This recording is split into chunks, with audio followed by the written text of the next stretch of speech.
So today we are going to start the new chapter light. कोई बता सकता है लाइट क्या होती है? Anyone? पता है लाइट क्या होती है? किसी को नहीं पता? Light is an energy which gives the sensation of sight. Very good. Light is a form of energy which enables us to see. मतलब अगर हम देख पाते हैं तो लाइट एनर्जी का उसमें बहुत बड़ा रोल है. अगर लाइट एनर्जी नहीं होगी तो we can not see. For example यहाँ हम इस रूम में हैं, हम सब एक दूसरे को देख पा रहे हैं just because of the sunlight. अगर सनलाइट ना हो, यहाँ पे रात हो जाए तो हम एक दूसरे को नहीं देख पाएंगे. अब क्वेश्चन ये उठता है कि हम लाइट की मदद से कैसे देख पाते हैं.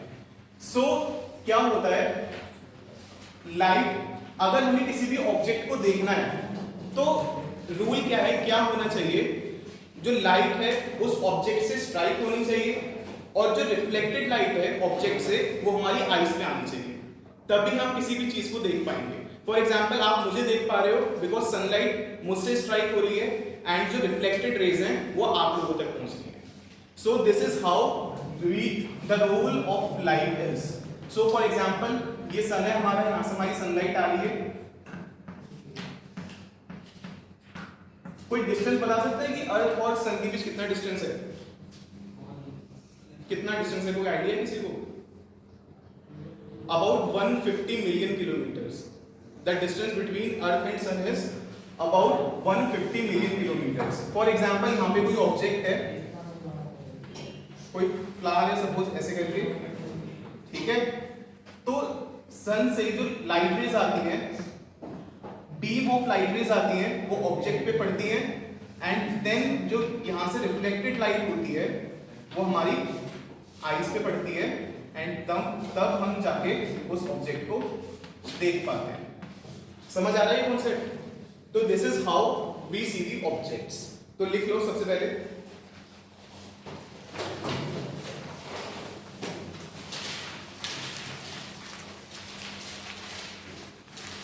लाइट. हेडिंग डालना लाइट, चैप्टर का नाम लाइट, ये रिफ्लेक्शन ऑफ लाइट जो भी कहना चाहो, एंड देन हमारा फर्स्ट हेडिंग है लाइट. लिखो light is a form of energy. Light is a form of energy which enables us to see the objects. Light is a form of energy which enables us to see the objects. या हम ये भी कह सकते हैं कि light is a form of energy which produces in us the sensation of vision. ये definition simple है, तो ये लिख लो, एंटी डायग्राम ड्रॉ कर लो. इससे आपको आइडिया हो जाएगा कि हम किसी ऑब्जेक्ट को कैसे देख पाते हैं. लाइट पहले उस ऑब्जेक्ट पे गिरती है एंड देन रिफ्लेक्टेड लाइट हमारी आईज तक पहुंचती है एंड इस तरीके से हम किसी भी चीज को देख पाते हैं. क्लियर हो गया? Now let us discuss some of the characteristics of light. तो हेडिंग डालो कैरेक्टरिस्टिक्स ऑफ लाइट.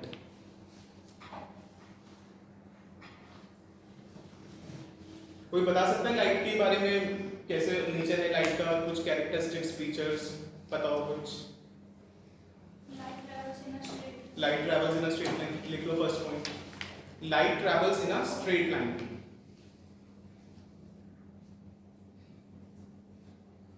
एक्चुअली अगर हम डिटेल में डिस्कस करें तो light does not always travel in a straight line. Light का जो स्ट्रेट लाइन नेचर है ये पार्टिकल नेचर कहलाता है एंड इसके अलावा लाइट का एक वेव नेचर भी होता है. लाइट वेव की फॉर्म में भी ट्रैवल करती है बट हमारे लेवल में नहीं है ये. अगर आप 11th के 12th में जब जाओगे, जब ऑप्टिक्स पढ़ोगे, तब आप पढ़ोगे कि लाइट का वेव नेचर भी होता है. ठीक है, तो आपके लिए भी कि light travels in a straight line and this property is called as rectilinear propagation of light. इस प्रॉपर्टी को बोला जाता है rectilinear propagation of light. This property of light is termed as rectilinear propagation of light. Rectilinear propagation of light.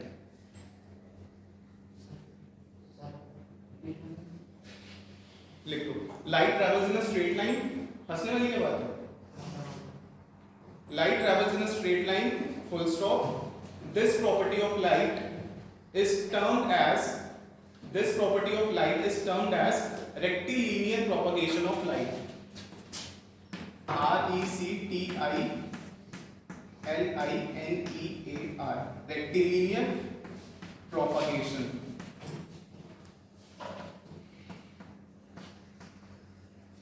ठीक है, rectilinear मतलब in a straight line.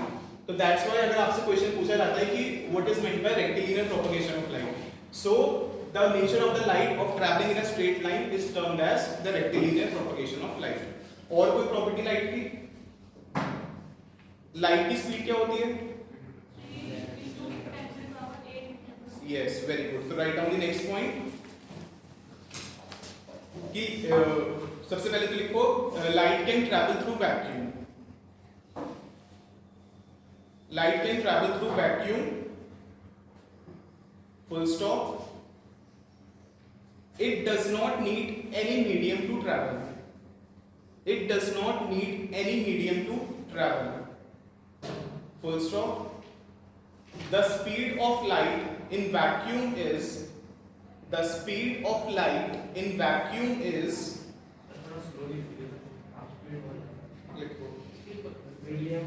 light can travel through vacuum, ठीक है?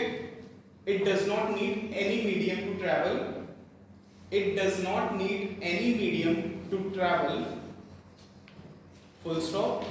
The speed of light, the speed of light in vacuum is, the speed of light in vacuum is 3 into 10 to the power 8 meter per second.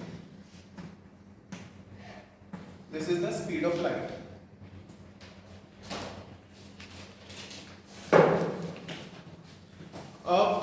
अब एक characteristic ये आती है कि जो light है वो ट्रांसपेरेंट मीडियम को क्रॉस करके हम तक पहुंच सकती है। फॉर एग्जांपल ये मिरर्स हैं, हम देख पा रहे हैं, तो लाइट यहाँ से क्रॉस कर जाती है, और जबकि जो चीज इसके पीछे, मैं यहाँ पे पोडियम पे खड़ा हूँ तो इसके पीछे जो है वो आपको नहीं दिखाई देगी, बिकॉज यहाँ से लाइट रेज रिफ्लेक्ट होकर आप तक नहीं पहुंच रही है।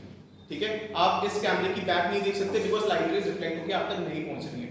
तो light can not travel in opaque medium, it can travel in transparent medium. So लिखो light can pass through, light can pass through, light can pass through transparent materials, light can pass through, light can pass through transparent mediums या transparent materials such as glass or air, such as glass or air, full stop. However, it cannot pass through, however, it cannot pass through opaque materials. Jin materials को light cross नहीं कर सकती उन्हें कहते हैं OPEC materials. ठीक है, however, it cannot pass through opaque materials. However, it cannot pass through opaque materials such as wood, metals, etc.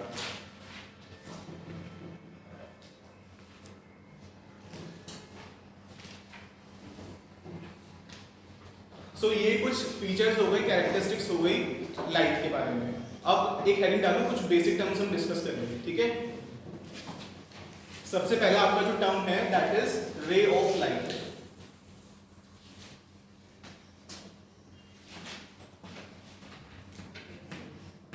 रे ऑफ लाइट,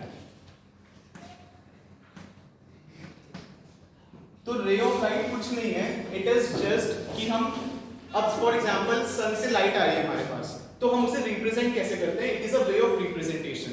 तो रे ऑफ लाइट को हम कैसे ड्रॉ करते हैं? सपोज लाइट इस, यहाँ कुछ सोर्स है, कुछ फॉर एग्जांपल बल्ब है एंड यहाँ से लाइट निकलती है, सो उसे हम रिप्रेजेंट कैसे करते हैं? एक रे ऑफ लाइट ड्रॉ करते हैं, ऐसे स्ट्रेट लाइन ड्रॉ की जाती है। ठीक है, एंड जिस डायरेक्शन में लाइट का फ्लो हो रहा है उस तरफ एक एरो हेड लगा दिया जाता है। So this is called a ray of light. ठीक है, लिखो a straight line drawn in the propagation, a straight line drawn in the direction, a straight line drawn in the direction, a straight line drawn in the direction of propagation of light, a straight line drawn in the direction of propagation of light is called a ray of light. Full stop. It is described by a straight line. It is described by a straight line with an arrowhead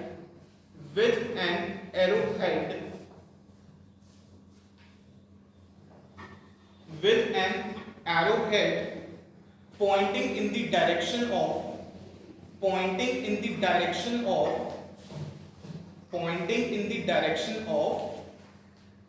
propagation of light.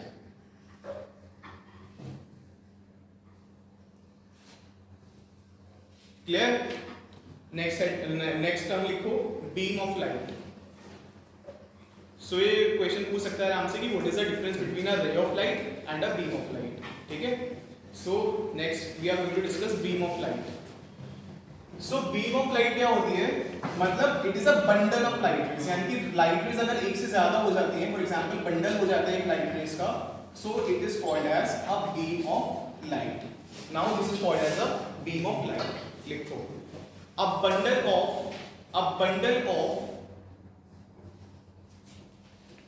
bundle of adjacent, यानी कि एक दूसरे के पास, a bundle of adjacent light rays, a bundle of adjacent rays of light लिख लो या light rays कुछ भी लिख सकते हो. A bundle of adjacent rays of light is called as a beam of light.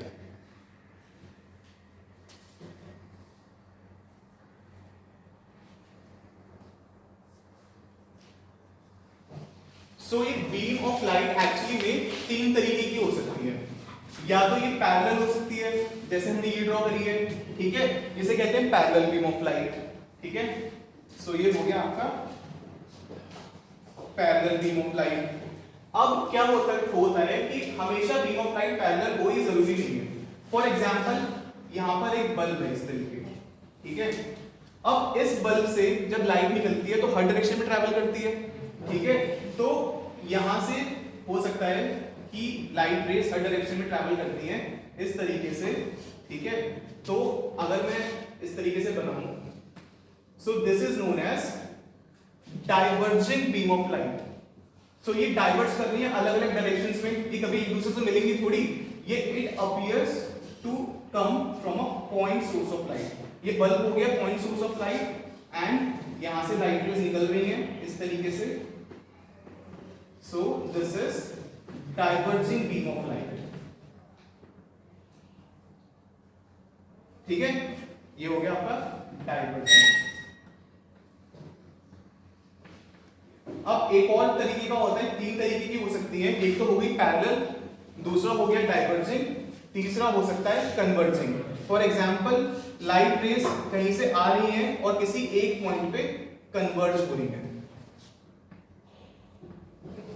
For example कोई large object है जो काफी दूर रखा हुआ है, उससे जब लाइट रेज आती हैं तो वो एक पॉइंट पे कन्वर्ज हो सकती हैं. ऐसे अगर हम जैसे हम कॉन्वेक्स लेंस होता है, अगर हम वो यूज कर लें, so because convex lens is converging in nature, तो वो सारी लाइट रेज को एक पॉइंट पे कन्वर्ज कर देता है इस तरीके से.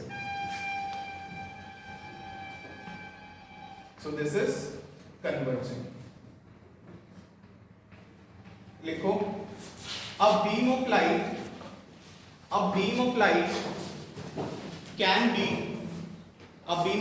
can be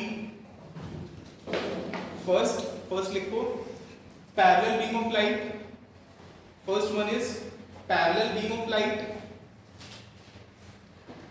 ठीक है. अब इसके बारे में एक डेफिनेशन लिख लो पैरेलल बीम ऑफ लाइट की.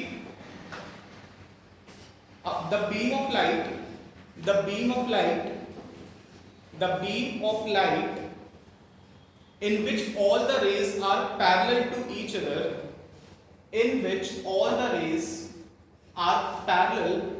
other, is called a parallel beam of light.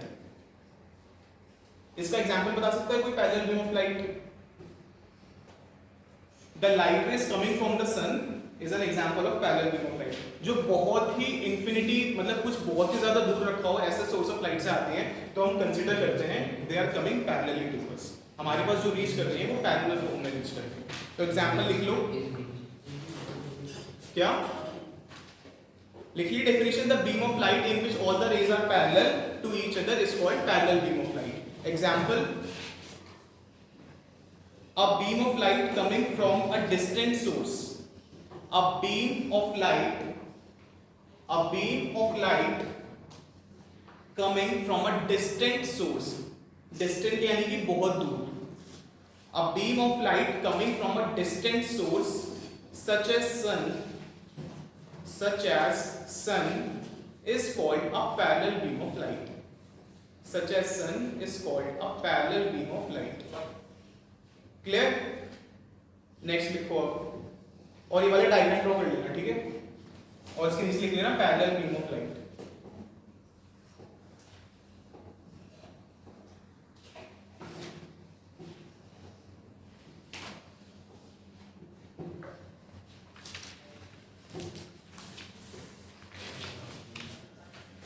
लिखो next converging beam of light, converging beam of light, second लिखना है converging beam of light।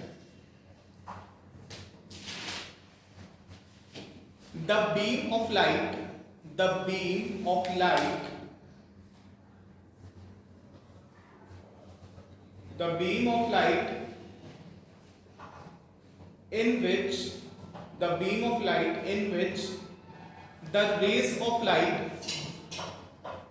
in which the rays of light start from a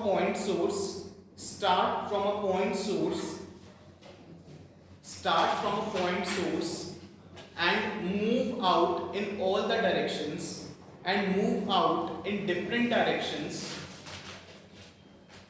The beam of light in which the rays of light start from a point source and move out in different directions is called, हमने heading क्या डाली थी, converging या diverging? ये diverging कर लेंगे, diverging हुआ ना क्योंकि पॉइंट सोर्स से निकल रही है डिफरेंट डायरेक्शंस में, सो this is diverging beam of light, ठीक है, is called a diverging beam of light. For example अगर आप टॉर्च भी ऑन करते हो तो उससे भी जो लाइट निकलती है वो सारे डायरेक्शंस में स्प्रेड होती है अलग अलग में, यानी कि डाइवर्ज हो रही है, ठीक है। तो एग्जांपल लिखो, the beam of light coming out of a torch, the beam of light coming out of a torch or a car headlight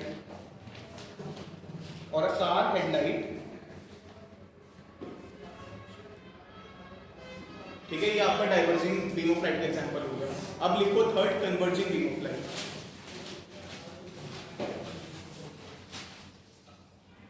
The beam of light, converging beam of light, the beam of light in which the rays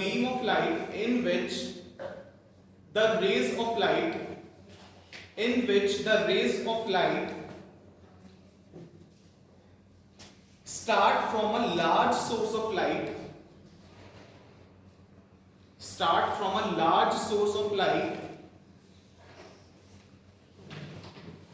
and move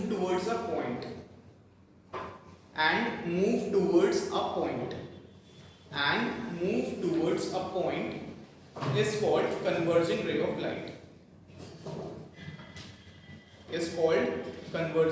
light, कुछ छूटा तो नहीं किसी का? Example, a beam of light coming from a far off object,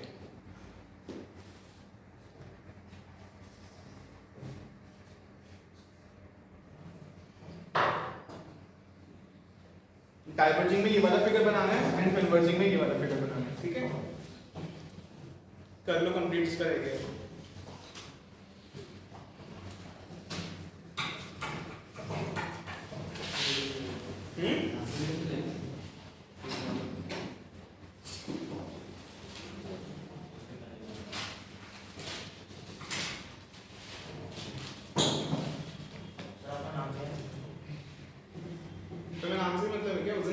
था? पहले काम कर रहे हो तो मुझे तो लग नहीं था कि यू आर राइटिंग।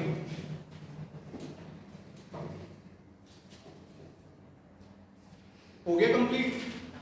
लिखो next heading, reflection of light.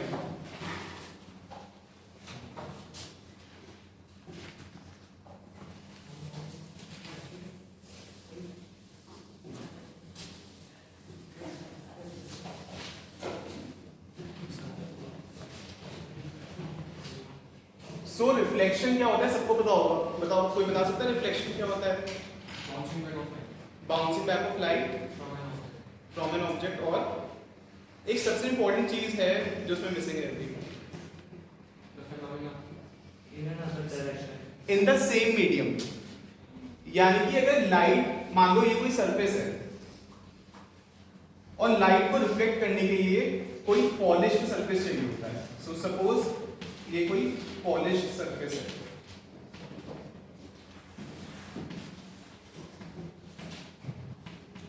ठीक है, एंड सपोज यहां पे कोई रे ऑफ लाइट है जो इस सरफेस पे इस तरीके से गिरती है, ठीक है, एंड यहां से रिफ्लेक्ट होके बाउंस बैक हो जाती है इन the same medium.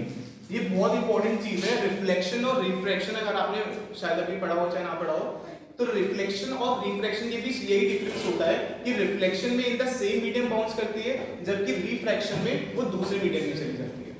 So it is a phenomena of bouncing back of light after reflecting from a surface in the same medium.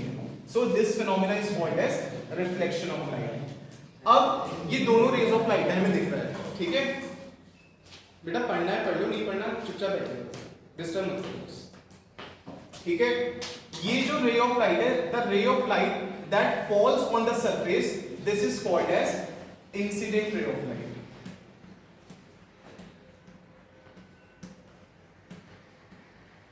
ठीक है, जो रे यानी कि सरफेस पे गिरती है, स्ट्राइक करती है, उसे कहते हैं incident ray of light.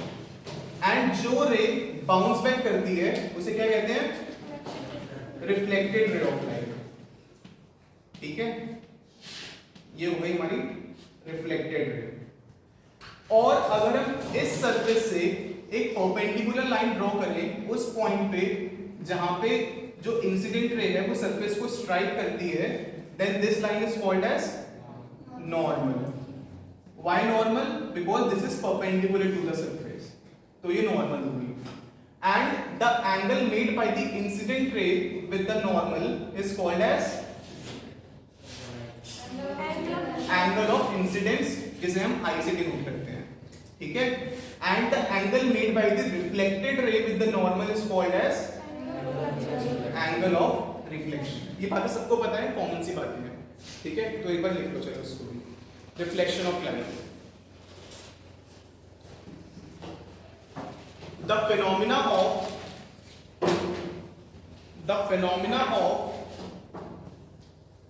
bouncing back of light, the phenomena ऐसे लिखते हैं,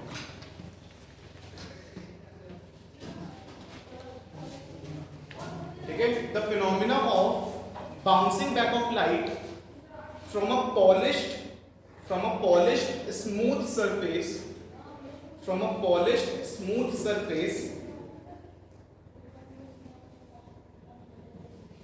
into the same medium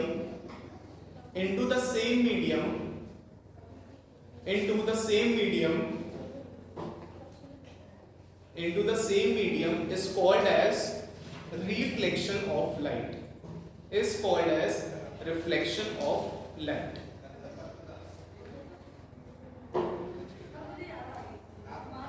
अभी डायग्राम ड्रॉ कर लो।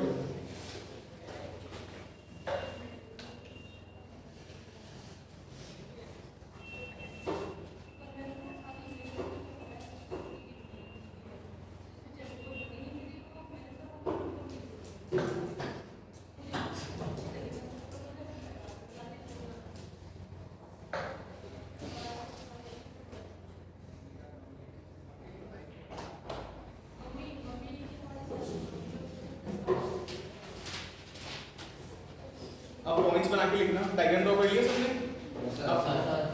कर लो।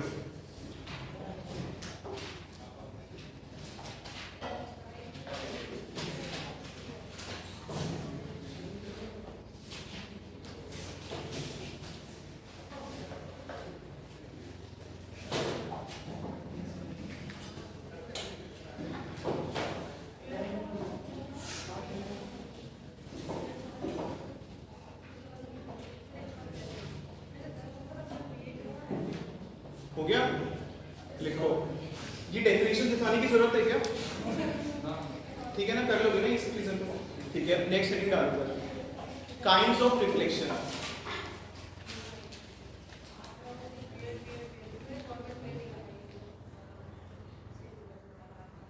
ये भी पता होगा काइंड्स ऑफ रिफ्लेक्शन कितने तरीके के होते हैं? 2 टाइप्स के होते हैं। कौन कौन से?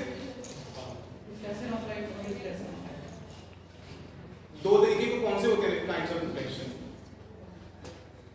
एक होता है रेगुलर और एक होता है इररेगुलर, या जिसे डिफ्यूज भी कहा जाता है। ठीक है, तो काइंड्स ऑफ रिफ्लेक्शन हेडिंग डालो और फिर लिखो there are 2 kinds of reflection.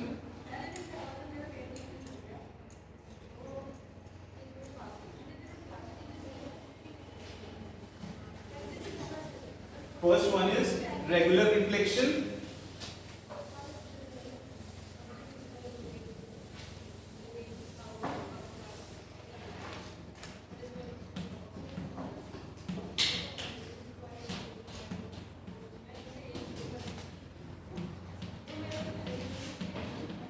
So regular reflection तब होता है जब हमारा जो सरफेस होता है वो स्मूथ, प्लेन एंड पॉलिश्ड होता है। फॉर एग्जाम्पल ये हमारा स्मूथ प्लेन पॉलिश सरफेस है।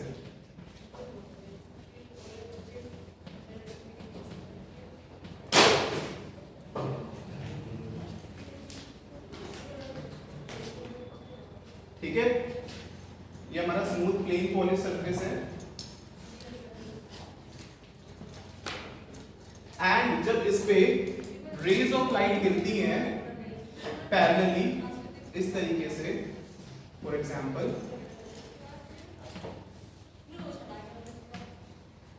तो वो रिफ्लेक्ट भी इसी तरीके से हो जाते हैं पैरेलली।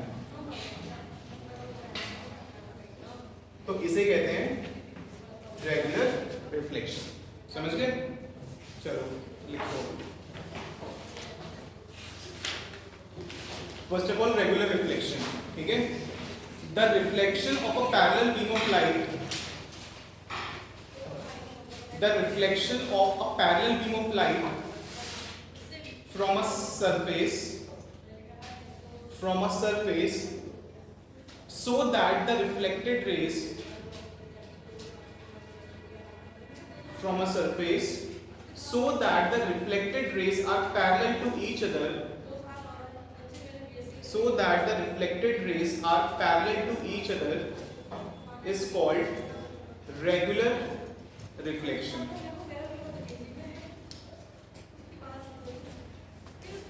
फिर ये डायग्राम ड्रॉ कर लेना। मतलब अगर पैरेलल बीम ऑफ लाइट गिरती है सरफेस पे, अगर वो पैरेलली रिफ्लेक्ट हो जाती हैं तो ऐसे रिफ्लेक्शन को कहा जाता है रेगुलर रिफ्लेक्शन।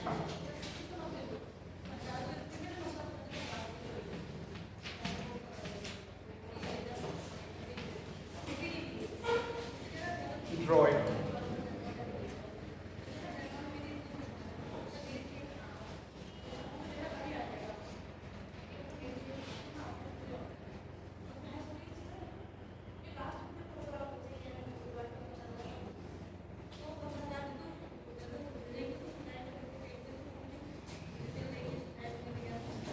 ठीक है, सेकंड है हमारा, कर लिया सबने ड्रॉ? सेकंड नहीं हो गया। सेकंड है हमारा इररेगुलर रिफ्लेक्शन।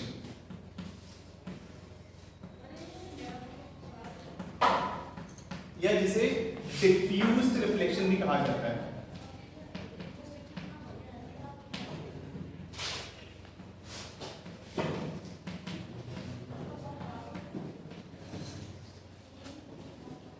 सो इसमें क्या होता है, जो हमारा सरफेस होता है वो स्मूथ नहीं होता, वो बल्कि इररेगुलर होता है कुछ इस तरीके से।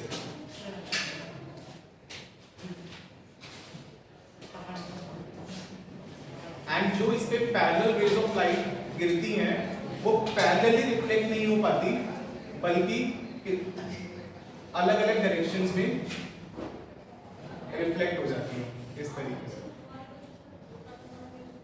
So this is called as irregular reflection. ऐसे सरफेस का कोई एग्जांपल, ये जो वॉल्स हैं ये भी इररेगुलर सरफेस के, बिकॉज ये प्लेन पॉलिश नहीं है, इसलिए बहुत छोटे छोटे पोर्स हैं जो कि हमें नहीं दिख रहे हैं, लेकिन जब लाइट रेज फॉल करेगी तो ये जो सरफेस है ये इस तरीके का है और इस डिफ्यूज पैटर्न में रिफ्लेक्ट होंगे। ठीक है, लिखो, हेडिंग डाल लो, इररेगुलर रिफ्लेक्शन या फिर diffused reflection. The reflection of light from a rough irregular surface, the reflection of light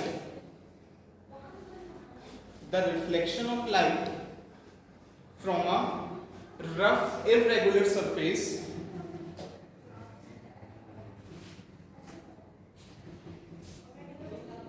is called as irregular reflection.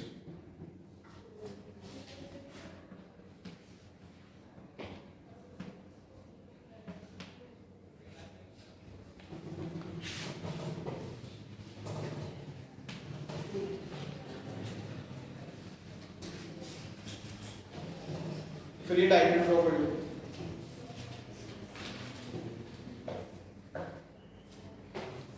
हम जो रिफ्लेक्शन पढ़ते हैं वो ज्यादातर अपना स्मूथ प्लेन पॉलिश सरफेस से ही पढ़ते हैं। प्लेन भले ही ना हो लेकिन स्मूथ और पॉलिश्ड जरूर होना चाहिए, तभी जो रिफ्लेक्शन है वो अच्छे से हो पाता है। फॉर एग्जाम्पल जो हम घर में मिरर्स यूज करते हैं वो प्लेन पॉलिश्ड सरफेस है।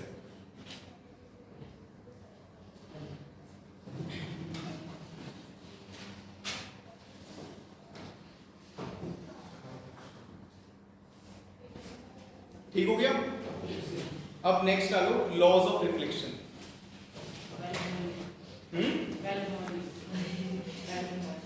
हाँ तो कोई नहीं, लॉज ऑफ रिफ्लेक्शन तो लिख लो, हो जाएंगे 5 मिनट में। लिखो लॉज ऑफ रिफ्लेक्शन। सो अगर हम कोई प्लेन पॉलिश सरफेस लें, सबको पता होंगे लॉज ऑफ रिफ्लेक्शन। सो ये हमारी इंसिडेंट रे हो गई, ये रिफ्लेक्टेड रे हो गई, ये नॉर्मल हो गई, ठीक है, ये एंगल ऑफ इंसिडेंस हो गया, ये एंगल ऑफ रिफ्लेक्शन हो गया, ये स्मूथ पॉलिश्ड सरफेस हो गया, ठीक है, ये स्मूथ पॉलिश्ड सरफेस हो गया। तो फर्स्ट लॉ ऑफ रिफ्लेक्शन क्या कहता है कि जो ये एंगल ऑफ इंसिडेंस है that is equal to the angle of reflection. लिखो